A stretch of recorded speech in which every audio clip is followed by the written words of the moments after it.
Saudi Arabia Jeddah শহর। এখন আমরা আছি, এখন বালাতে আছি। বালাদের সাইডে আউদাও বা অতিরিক্ত কিছু নেই, সবাই ডিসিপ্লিনের মাধ্যমে এই গাড়িগুলো চলতেছে।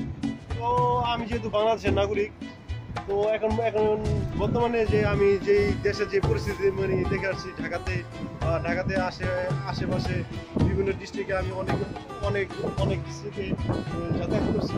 তো ওই ডিস্ট্রিক্টের মধ্যে আমি দেখছি যে আসলে ডিসিপ্লিন বলতে কিছু নাই। যার যত ক্ষমতা আছে, যার যত গাড়ির স্পিড আছে, ওই স্পিড অনুযায়ী গাড়ি চলতেছে। যার যত ক্ষমতা আছে, পাওয়ার আছে, ওই পাওয়ার অনুযায়ী চলতেছে। আমার এই নেতার গাড়ি, আমার ওই নেতার গাড়ি, সমস্যা নাই। একটা গাড়ির মধ্যে আরেকটা গাড়ি লাগাই দিছে, সমস্যা নেই। নেতার ফোন দিছে, বাস ওকে খালাস। যদি কেউ ওই কমপ্লেন করতে যায় বা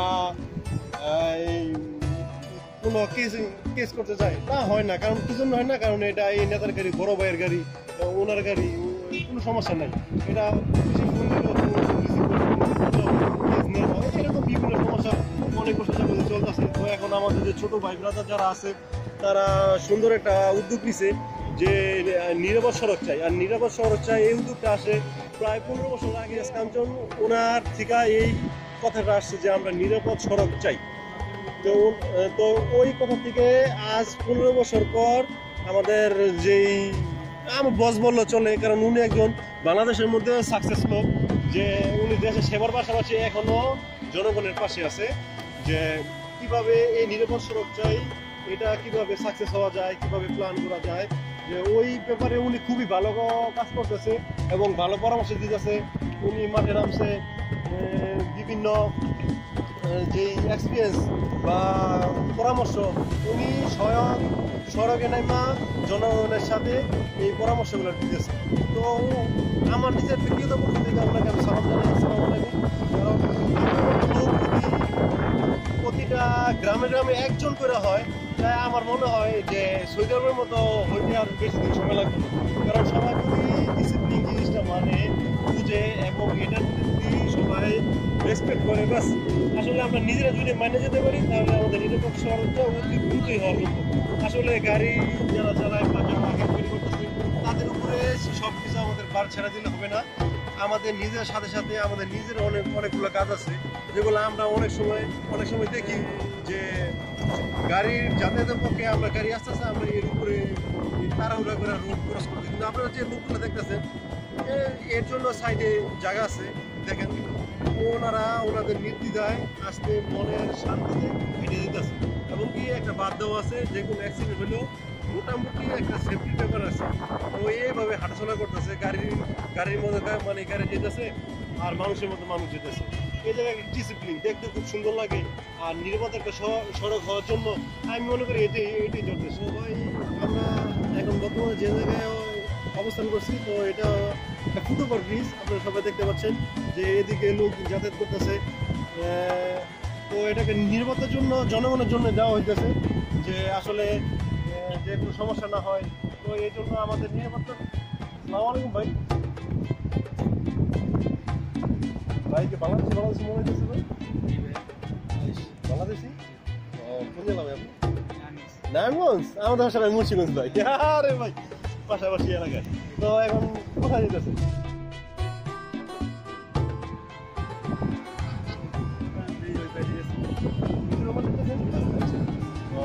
কিছুক্ষণ আগে তো দেখলাম কিছু লোক এভাবে গাড়িও ফাঁকা ছিল, ওদিক দেখা গেল। আমাদের জনগণের জন্য আমরা চাই না রাস্তা ব্যবস্থা আসবে, এখানে কোনো ইয়া নেই, কোনো ইয়া নেই। রাস্তায় লোক আসতে দেখা করতেছে, অ্যাক্সিডেন্টের কোনো সমস্যা, অ্যাক্সিডেন্টের কোনো কেউ দাবি রাখবো না, মাইনে যাবো। এখানে ফ্লাইওভার দিয়েছে, আপনি দেখতে পাচ্ছেন ফ্লাইওভার দিয়েছে।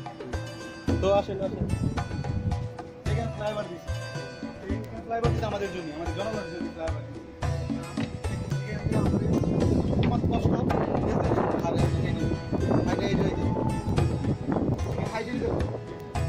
জনগণ বুঝতেছে না, জনগণ বুঝতেছে এখানে অনেক কষ্ট হয়ে যাচ্ছে।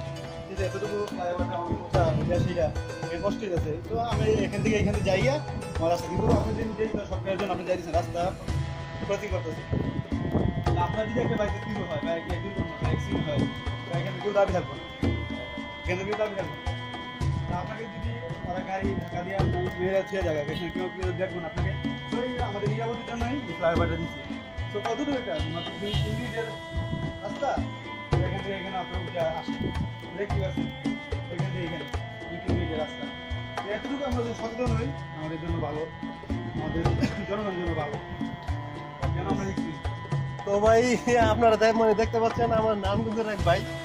তো এই ভাই যে কথাগুলো বললো আসলে কিন্তু ভাই কথাগুলো সত্য যে আমাদের নিজেদেরও অনেক দোষ আছে যে আমরা সময় আসলে অনেক অতি দ্রুত এক জায়গা থেকে আরেক জায়গায় যাওয়ার জন্য অনেক সময় দেখা যায় যে আমরা অ্যাক্সিডেন্ট হই।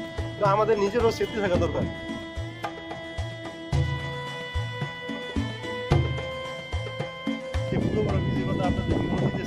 এই ফুটওভার ব্রিজ কিন্তু ভাই আমাদের বাংলাদেশেও আছে। তো আমরা বাংলাদেশে আন্দোলন করতেছি, ঠিক আছে, আন্দোলন ঠিক আছে, আন্দোলনের মাধ্যমে সবাইকে সচেতন করা এবং এর পাশাপাশি আমাদের প্রত্যেকটা লোককে এটা ভাবা যে এই জিনিসগুলো আমাদের জন্য সরকার প্রয়োগ করছে, এই